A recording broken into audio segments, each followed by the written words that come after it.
talks to end the war in Ukraine head to London. Ukraine's president now turning to European leaders to seek support after that disastrous Oval Office visit. I'm Phil Lipoff. Thanks so much for streaming with us. Volodymyr Zelenskyy taking part in a summit with a host of world leaders, including British Prime Minister Keir Starmer, French President Emmanuel Macron, and Canadian Prime Minister Justin Trudeau. The big headline out of that meeting, Britain's Prime Minister saying the UK and France are putting together a peace plan for President Trump. We will go further to develop a coalition of the willing to defend a deal in Ukraine and to guarantee the peace. This effort must have strong US backing. We're working with the US on this point after my meeting with President Trump last week. And let me be clear, we agree with the President on the urgent need for a durable peace.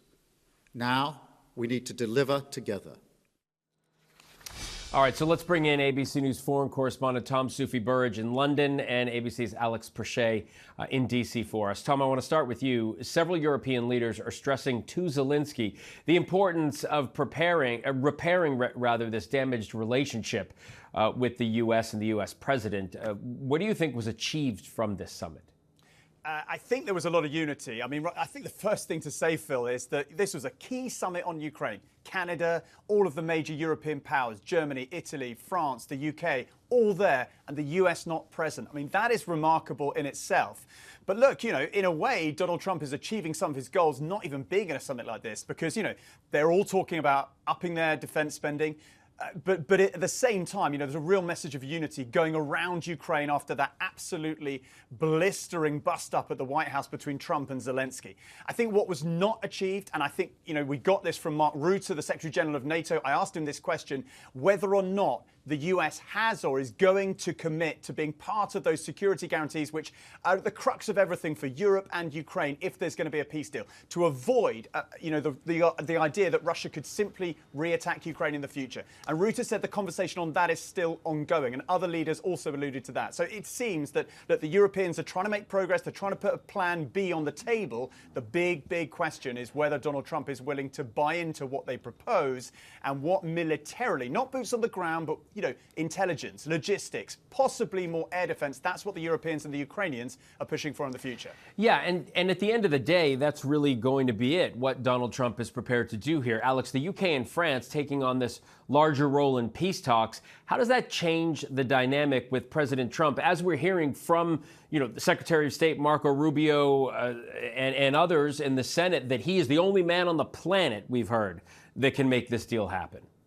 Yeah, well, Phil, it's a really good question, and certainly when you look at the way that France and the UK have really kind of stepped up to the fore here, it does add pressure to the U.S. to come to the table, right? But also, you know, we haven't quite seen any budging on the side of the president or even Republicans. In fact, many of the members of the Trump administration, many of Republicans in Congress have doubled down and backed Trump's message about feeling that Zelenskyy isn't ready for peace talks. And this might be part of, you know, the president's negotiating position.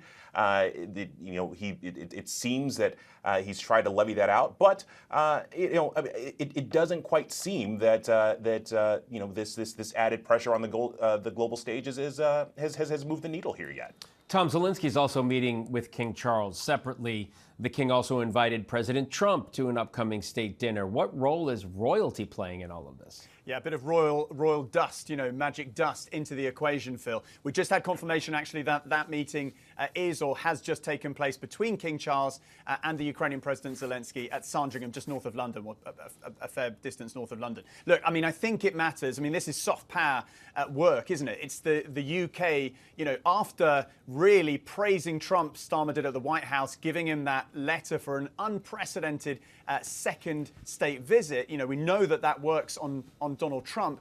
Also putting this optic into the equation where the Ukrainian president, after his bust-up with Donald Trump in the White House, is also getting a meeting, not a state visit, but a meeting with the king. I think, you know, these kind of things matter, whether they'll be able to really, you know, give that sense of solidarity behind Ukrainian President Zelenskyy and, you know, convince Team Trump to actually help repair their damage with the Ukrainian leader? I mean, I think that's another question I kept on shouting to world leaders as they went in and out of today's summit. You know, is the relationship between Donald Trump and Ukrainian President Zelenskyy salvageable? And really, at the moment, we're having no comment on that. All right. Tom Soufi Burridge and Alex Perche, thank you both very much.